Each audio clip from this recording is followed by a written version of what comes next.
it's a disease that is so secretive that people don't really want to talk about it. And they're not really going to the doctors to kind of like report that they have it.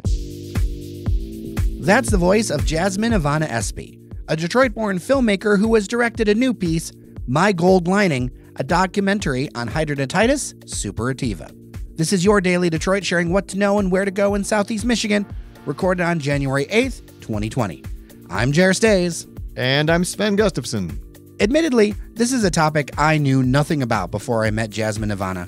According to the Hidradenitis Suppurativa Foundation, or HS for short, it's one of the most severe conditions in dermatology.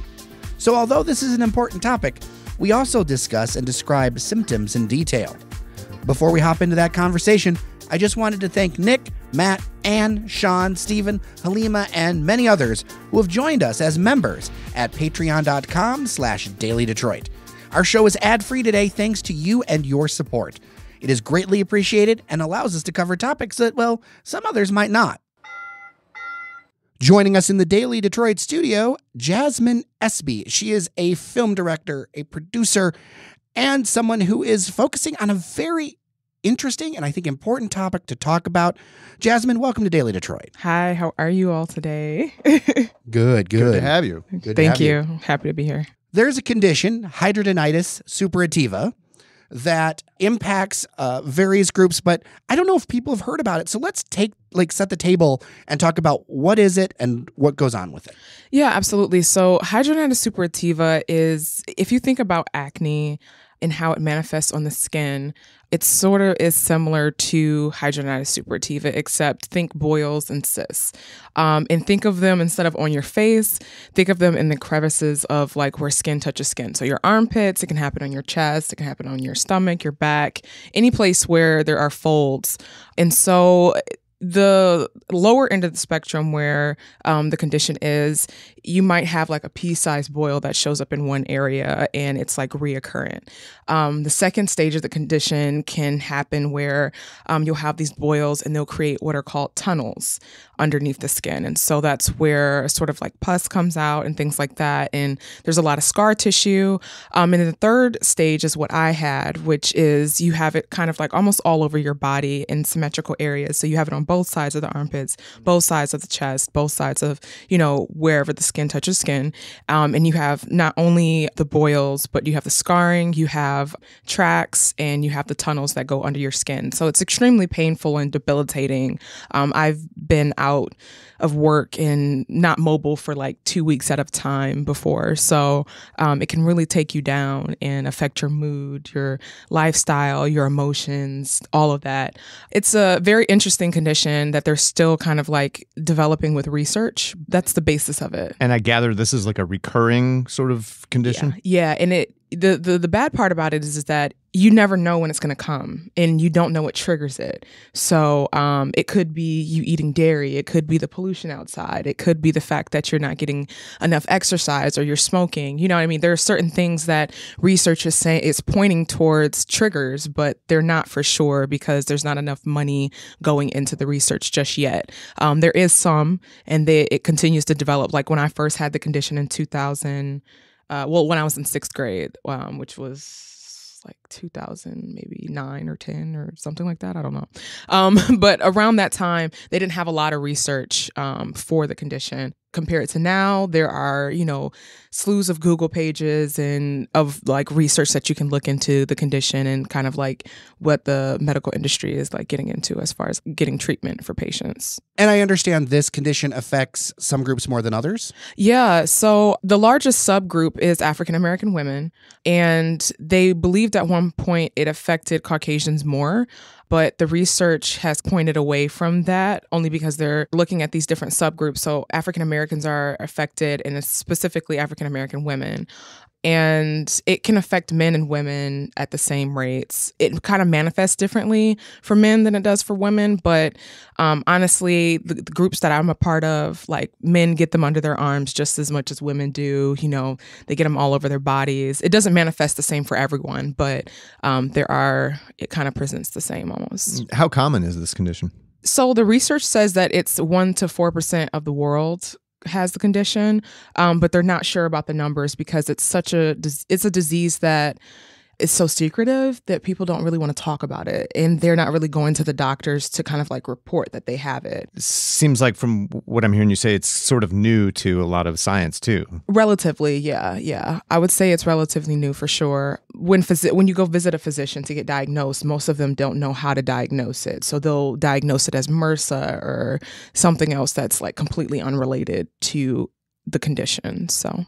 Well, it sounds like a difficult journey to go through. What inspired you to share a story, as you are a film director and a producer? What inspired you to actually tell this secretive condition? I've dealt with the condition for 15 years of my life. Since I was in 6th grade, that's when it manifested. And it usually manifests around puberty for individuals. Sometimes it can happen later in life. But for me, it happened around puberty. And so I dealt with it, and the only people that knew about it were my parents and my brother. And so I was a part of a lot of communities online where people were saying, you know, I wish somebody would talk about this, and I wish there was more attention to this. And so I just thought really critically about the skills that I have as a journalist. So I went to Wayne State University to get my BA in broadcast journalism. And then I also went to USC to get my master's in specialized journalism arts. So it was like with that combination and all of the network that I've created out throughout my career as a journalist, I thought that I wanted to just produce something that told not only my story, but the story of thousands of patients across the world, really, and just bring in doctors into the conversation to kind of like solidify some of the research and some of the stories that patients have. I just wanted to bring a light really to something that nobody was really, I mean, people were talking about, but there was nothing that I saw as far as like a documentary and a film being created to really show people what patients went through on a daily basis dealing with this condition. And I feel like visuals can be sometimes more powerful than words, because you can imagine, but when you actually see it, it really kind of solidifies for you what people are going through. So that's the reason why I kind of went into it like that. Yeah, interesting. You have people helping you on this? I mean, like, talk about the work that you're doing. And I mean, I heard you talk about broadcast, but have you ever like done a film project like this before? Is this kind of the first of its kind for you? Yeah, this is the first of its kind for me. This is the first film that I've like had all the equipment and all the support to actually do. I've done stuff at Wayne State University, but on a smaller scale. They've been like 4-minute documentaries, and they haven't been as powerful as this one. And so when I was at USC, I had more equipment and things like that. And I kind of did it on my own. So I went on planes and trucked like equipment and, you know, set up interviews and things like that. And that was pretty much all of me, like doing the editing, the producing, the directing. I outsourced sort of like the sound and the coloring for it. But other than that, it was pretty much a one-man band. Yeah. But are you doing a lot of the interviewing like here in Detroit, or are you traveling to other places as well? Yeah, so I'm traveling to other places. This is kind of the first kind of like media attention that outreach that I've been doing, because I had a screening in Los Angeles at Sony Pictures Entertainment. I was the Sony Film Criticism Fellow while I was at USC. And so the combination of all of that allowed me to show the film to some of the people that I worked with, and also my friends and my coworkers and my peers. This is the second screening that's happening in Detroit this Friday at Next Wave Media Lab in Troy from 6:30 to 9:30. And so the people for sure know the film, because we are going to include it in the intro, but the film's name is My Gold Lining: a documentary on hidradenitis suppurativa. Thank you. Yeah. You know, what are things that you have learned in the journey of producing this film? Because for me, as somebody who, as a storyteller, every time I do something in depth, I always learn something that I never thought that I would have through it, even if it's a story that I think I'm familiar with. What's something that you discovered yourself? Yeah, so the documentary was first framed in a way that paid attention to the dieting aspect, because that's how I brought my condition into remission, was through, because I used to be 350 pounds, and then I lost over 150 pounds and became a vegan. And so with that, I brought my condition into remission to the point where I wasn't getting reoccurring boils anymore. And then I could get plastic surgery to sort of like, not get rid of the condition, but to sort of like just remove it from my skin. Through that, it first started off with the dieting aspect. And then because after talking to my physician, the doctor, his name is Dr. Hamzavi, and he's the president of the HS Foundation, which is one of the largest HS foundations in the world. And he actually kind of like critiqued the sizzle reel I sent him. And he was like, well, you can't only focus on dieting because that doesn't work for every patient. And as I started talking to naturopathic physicians, I talked to him and some other psychologists. They also in research online as well, I was like, I can't have this biased view. Like, this is my story, but this is not everyone's story. So how can we change this to be more objective? And so I brought in another young woman who, her story, she did some dieting, but it didn't work for her like it did for me, because everybody's body composition is different. Everybody's genetic makeup is different. So everything's not going to work for everyone. And so that's something I learned as a filmmaker, is just, especially with documentary and journalism, you have to look at it objectively. I can have that in my story because it worked for me, but I can't place that on everyone else. Interesting. So you have the event this weekend. What is your greater goal with all of this? My greater goal is to establish a 501c3 to start raising money for not only like events to help HS patients connect with each other and heal internally and externally from this condition, but it's also to host a documentary screening in the United States, like a tour, and also internationally, just to connect patients to watch the film, and then also to have sort of like a support group type of feel where they can connect with each other in the area and start building bonds with each other so that they can, support each other through their journeys and things like that. So that's kind of like the larger goal. And I have some other things that are kind of like out there as far as like a book and whatnot, but those are still in development.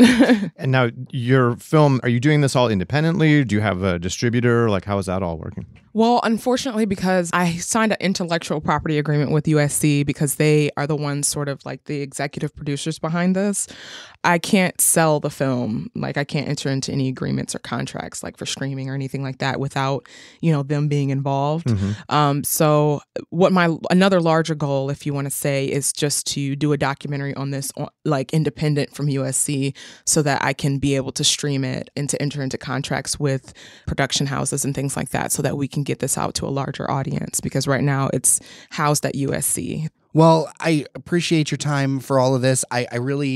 I'm glad that we got to learn a little bit more about this, what's known as a secretive condition. Mm-hmm. And I hope people go check out your screening. I think that would be a great thing for folks to do and learn more. Yeah, I really appreciate you all for having me on here and just being open to learning about something new.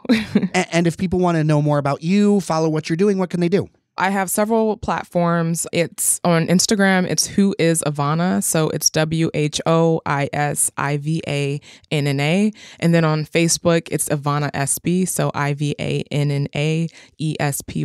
And then it's Jasmine Espy on Twitter as well. So. Well, Jasmine Ivanna Espy, thank you so much for your time today at Daily Detroit. No problem. Thank you.